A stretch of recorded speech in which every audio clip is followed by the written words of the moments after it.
pagi hari ini. Di sini sebelum kita masuk pelajaran, Ibu akan menuliskan tentang bab 4 ya. Ya, Bu.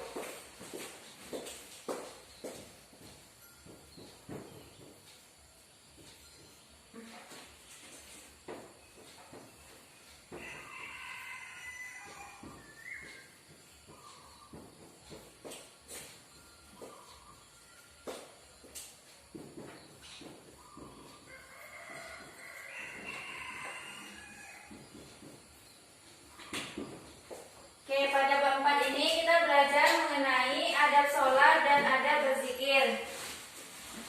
Ada beberapa poin yang nanti akan kita pelajari pada bab ini. Namun sebelum belajar, kita harus mengetahui bahwa banyak ayat-ayat Al-Quran yang menerangkan tentang adab sholat dan adab berzikir. Dengan melakukan sholat, kita akan lebih merasa dekat dengan Allah. Kemudian kita berkomunikasi, walaupun kita tidak berkomunikasi secara langsung, berarti kita berkomunikasi dengan Allah itu dengan cara sholat, melaksanakan sholat.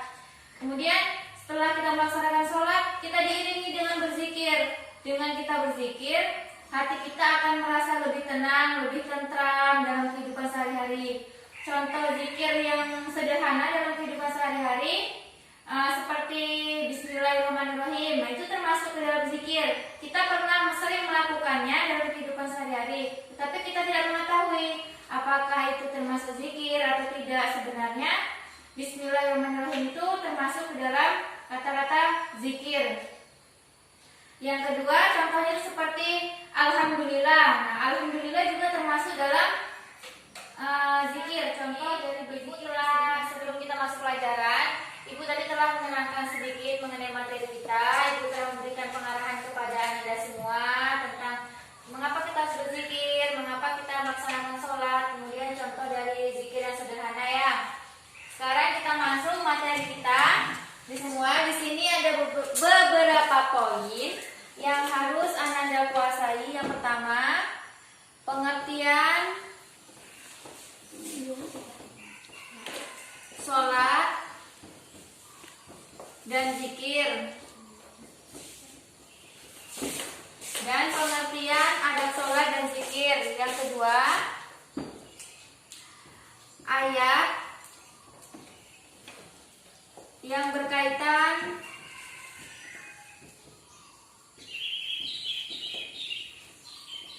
dengan sholat dan zikir. Yang ketiga, macam-macam adab sholat dan zikir.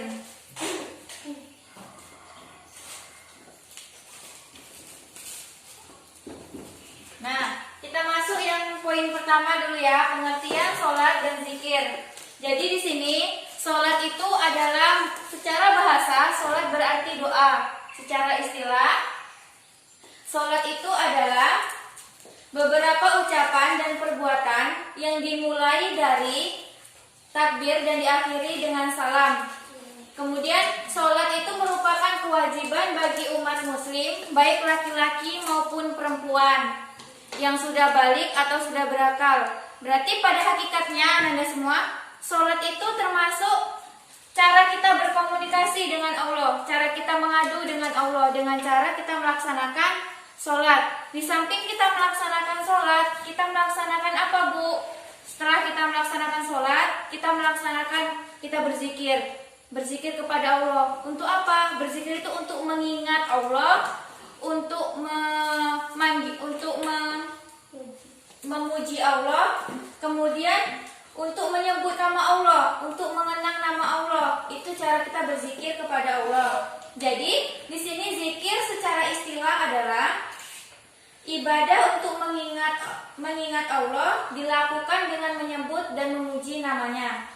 Jadi secara garis besar, yang dimaksud dengan adab sholat dan adab berzikir adalah hal-hal yang harus kita perhatikan sebelum kita melaksanakan sholat dan zikir. Agar apa? Agar sholat kita, zikir kita itu sempurna dan diterima oleh Allah. Kita melakukannya dengan mengetahui adab-adabnya terlebih dahulu sebelum kita melakukan sholat dan zikir.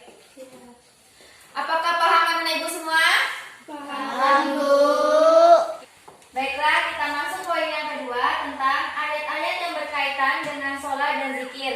Di sini terdapat surat An-Nisa ayat 103. Coba kepada Ananda Imelda bacakan surat An-Nisa ayat 103. A'udzubillahi minasyaitonirrajim. Bismillahirrahmanirrahim. Inna sholawata kanat alal mu'minina kitaban mawquta. Artinya, sesungguhnya sholat itu adalah kewajiban yang ditentukan waktunya atas orang yang beriman. Sudah? Ya. Shadaqallahul adzim. Nah, itu tadi surat yang berkaitan dengan sholat ya, surat An-Nisa. Nah, di situ terdapat sesungguhnya itu waktu sholat itu telah ditentukan oleh Allah. Jadi kita tidak bisa sembarangan melakukan sholat. Berarti kalau subuh itu jam berapa kita harus melaksanakan. Tidak boleh lewat dari jam yang telah ditentukan oleh Allah. Jadi kita sangat mulia sebenarnya. Waktu sholat saja ditentukan oleh Allah. Jadi kita harus melaksanakan sholat. Selanjutnya ayat yang berkaitan dengan zikir, yaitu terdapat dalam surat Al-A'raf ayat 205. Coba kepada Ananda Dian bacakan suratnya. A'udzubillahi minasyaitonirrajim. Bismillahirrahmanirrahim. Wa zakur rabbaka fi nafsika taharruan wa hifatan wa dunal jahri minal qawli bil huduwa wala soli wa takun minal khafilin. Artinya, dan sebutlah nama Tuhanmu dalam hatimu dengan merendahkan diri dan rasa takut, dan dengan tidak mengeraskan suara di waktu pagi dan petang, dan janganlah kamu termasuk orang-orang yang lalai. Shadaqallahul adzim. Nah, itu tadi surat yang telah dibacakan oleh teman Ananda. Jadi kita harus banyak-banyak mengingat Allah. Kita tidak perlu mengeraskan suara kita dalam menyebut nama Allah. Cukup dalam hati, itu sudah termasuk berzikir. Berarti kita mengingat Allah. Jangan kita sampai lalai. Kita sudah selesai sholat, sudah mendapat kenikmatan, tapi kita tidak pernah menyebut nama Allah. Itu namanya kita lalai, lupa dengan Allah berarti. Nah, jadi kita harus melaksanakan sholat, kemudian diiringi dengan berzikir. Nah, yang selanjutnya kita masuk poin yang ketiga, yaitu macam-macam adab sholat dan berzikir. Yang pertama, di sini ada macam-macam adab sholat. 1. Menjaga waktu dan batas-batasnya. Nah, maksud menjaga waktu dan batas-batasnya itu seperti apa, Bu? Maksudnya itu, kalau Allah sudah menentukan, sudah masuk waktu sholat zuhur, jam berapa? Jam 12:20, kita melaksanakan sholat. Di situ kita mendengar azan, kita langsung melaksanakan sholat. Jangan kita menunggu jam 2, jam 3. Nah, itu tidak sesuai dengan waktu yang telah ditentukan oleh Allah.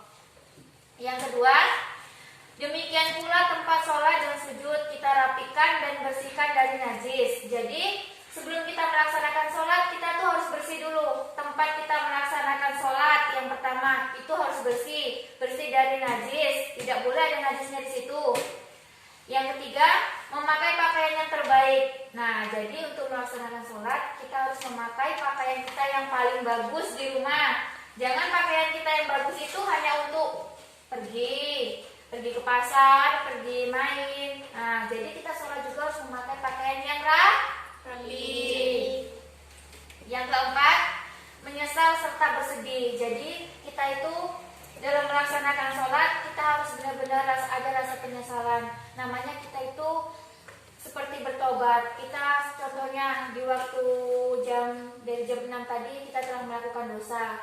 Kemudian di waktu zuhur kita sholat. Nah, disitu kita bersedih kepada Allah. Kita meminta kepada Allah untuk apa? Kita meminta ampunan kepada Allah. Allah atas yang telah kita lakukan sebelum waktu zuhur tadi masuk. Mungkin kita pernah membantah orang tua, itu kan termasuk perbuatan dosa juga ya, membantah orang tua ya, tidak boleh ya.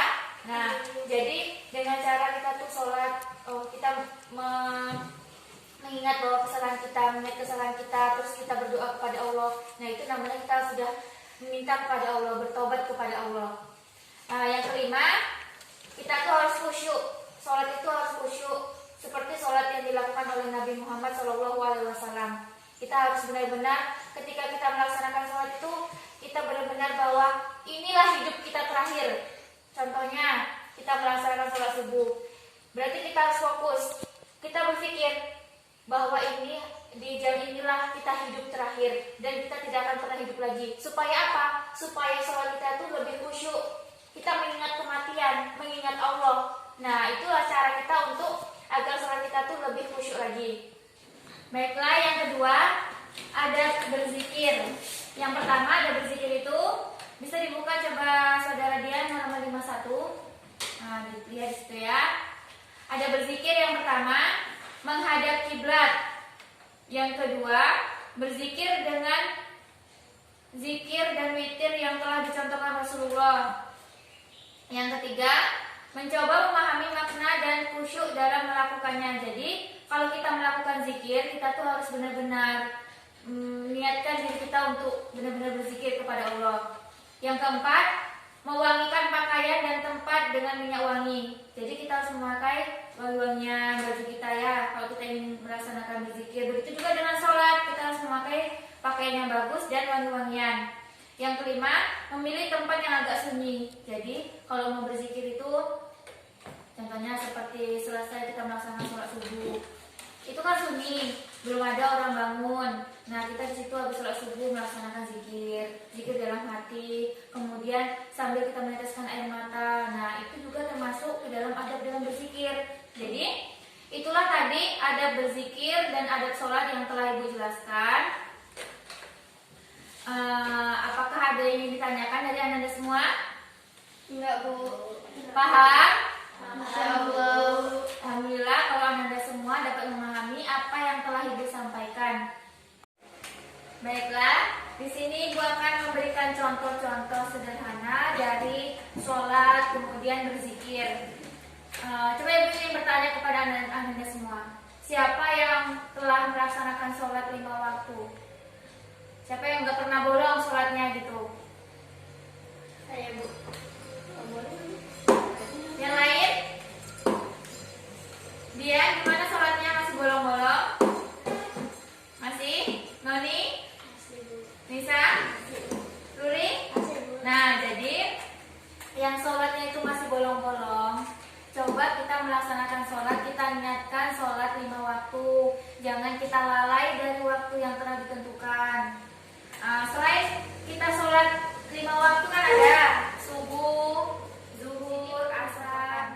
Selain sholat 5 waktu itu ada lagi sholat yang harus kita laksanakan, yaitu sholat sunnah, seperti sholat tahajud. Nah, itu sholat tahajud itu di tengah malam. Tetapi dalam melaksanakan sholat tahajud kita harus tidur dulu, walaupun cuma 5 menit, kemudian kita terbangun melaksanakan sholat tahajud. Nah, seperti itu. Yang kedua, itu ada sholat duha. Nah, sholat duha itu bisa dilaksanakan setelah matahari terbit. Nah, itu kita bisa melaksanakan sholat duha sampai batas waktunya sebelum jam 11. Nah, sholat duha itu untuk apa? Untuk meminta rezeki kepada Allah agar rezeki kita itu dimurahkan, dilancarkan. Nah, yang selanjutnya ada sholat sunnah sebelum sholat sunnah tahiyatul masjid. Banyak ya sholat sunnah yang lain. Nah, itu contoh yang keseharian saja. Kemudian contoh dari zikir lagi yang sehari-hari yang mungkin anda semua sering mengucapkan, seperti Bismillahirrahmanirrahim. Nah, mungkin kita pergi dari pintu kan, keluar dari pintu rumah, kita mengucapkan Bismillahirrahmanirrahim. Nah, itu termasuk zikir. Tanpa kita sadari itu termasuk zikir ya. Yang kedua, Alhamdulillah. Setelah kita selesai melaksanakan makan, kita pasti mengucapkan apa? Alhamdulillah, karena perut kita sudah kenyang. Ya. Kemudian seperti Subhanallah, itu termasuk zikir. La ilaha illallah. Nah, kemudian Allahu Akbar. Nah, itu termasuk termasuk ke dalam zikir. Jadi itu tadi contoh-contoh sholat dalam kehidupan sehari-hari yang harus kita laksanakan. Di samping sholat 5 waktu, sholat wajib, kemudian ada contoh-contoh zikir dalam kehidupan sehari-hari yang sederhana. Semoga apa yang telah Ibu contohkan tadi tentang zikir dapat Ananda laksanakan dalam kehidupan sehari-hari. Kemudian sholatnya, setelah sholat 5 waktu, nanti ada waktu, aku mau sholat duha lah. Sholat kita ya kan, setelah matahari itu terbit. Nah, mungkin hanya itu pelajaran kita pada pagi hari ini ya, mengenai materi dari mulai pengertian sampai pagi mengenai materi kita pada pagi hari ini, bahwasanya sholat itu termasuk ke dalam rukun Islam. Jadi kalau termasuk ke dalam rukun Islam, itulah yang harus kita laksanakan, itu kewajiban kita sebagai umat Islam. Jadi Ibu ingin bertanya, sholat itu kan termasuk ke dalam rukun Islam. Jadi siapa yang tahu rukun Islam keberapa sholat itu? Tunjuk tangan. Noni? Kedua. Yang lain? Nisa benar? Rukun Islam itu merupakan rukun Islam yang kedua? Sholat? Benar. Benar. Jadi kalau termasuk rukun Islam berarti kita harus melaksanakannya. Kita wajib melaksanakannya dan tidak boleh meninggalkannya. Kemudian kita harus berzikir juga kepada Allah. Selanjutnya dengan berzikir dan sholat itu kita harus mempunyai adab-adabnya. Jadi adabnya itu harus kita laksanakan sebelum kita melaksanakan sholat dan sebelum kita melaksanakan zikir. Oke, dari penjelasan Ibu tadi, apakah ada yang ingin ditanyakan Ananda semua? Apakah ada yang ingin bertanya mengenai materi kita? Ada, Bu. Ya, silakan Noni. Apa pertanyaannya Noni? Bu, kalau kita sholat zuhur, habis itu kita sholat jam 3, itu masih boleh sholat nggak? Oh, kita melaksanakan sholat zuhur jam 3, gitu maksudnya. Sebenarnya melaksanakan sholat zuhur jam 3 itu masih bisa. Namun lebih tepatnya kalau kita tuh melaksanakan sholat zuhur itu di awal waktu. Ketika mendengar suara azan di masjid, kita langsung melaksanakan sholat, nah itu lebih bagus. Karena kalau kita melaksanakan sholat zuhur di awal waktu, itu pahalanya lebih besar daripada kita melaksanakan sholat zuhur tuh diundur-undur melaksanakannya. Seperti kita mendengar azan jam 12, kita melaksanakannya jam 3. Itu kan namanya sudah melalaikan waktu sholat. Iya kan? Iya. Jadi lebih bagus kita melaksanakan sholat itu di awal waktu karena pahalanya itu lebih besar. Diibaratkan seperti ini. Kita melaksanakan sholat zuhur di awal waktu itu seperti kita mendapatkan kerbau. Nah, tapi kalau kita melaksanakan sholat zuhur, nantilah masih jam 12 lewat kok, masih jam setengah 1, nantilah mengerjakannya jam 1 aja. Nah, itu lama-lama berubah. Dari kita mendapatkan kerbau, nanti berubah semakin kecil. Bisa mendapatkan kambing. Kan makin kecil tuh, bukan makin besar. Nah, masih jam 1, nanti aja lah. Nunggu jam 2, kan masih bisa. Masih ada waktunya sebelum asar. Nah, kita lalaikan lagi. Kita undur lagi waktunya. Nah, mendapatkan ayam lagi kita. Lebih kecil, lebih kecil ayam kan daripada kerbau. Iya. Nah, setelah itu masih jam 2, nantilah jam 3 aja. Nah, datanglah waktu jam 3. Kita melaksanakan sholat zuhur. Apa yang kita dapatkan? Kita hanya mendapatkan telur ayamnya lagi. Lebih kecil dari kerbau ke kambing, pindah lagi ke ayam. Nah, akhirnya kita mendapatkan telur ayamnya lagi. Nah, diibaratkan seperti itu. Jadi marilah sama-sama kita itu melaksanakan sholat di awal waktu. Jangan pernah melalaikan sholat. Nah, yang tadi itu belum melaksanakan sholat 5 waktu, mulailah mulai zuhur nanti kita sholat zuhur sampai nanti ke subuh lagi. Begitu pula setiap hari kita melaksanakan sholat 5 waktu. Baiklah, di sini Ibu sebelum kita tutup pelajaran, Ibu ingin bertanya kepada Ananda semua. Coba kalau Ananda paham dengan apa yang Ibu sampaikan tadi, coba sebutkan satu saja adab sholat. Siapa yang bisa menyebutkan? Dari tadi Ibu sudah menjelaskan adab sholat. Ayo siapa? Tunjuk tangan. Atau Ibu yang nunjuk? Kalau Ibu yang nunjuk nanti terserah Ibu ya siapa yang Ibu tunjuk. Coba Imelda, sebutkan satu adab sholat. Satu saja. Adab sholat yang pertama yaitu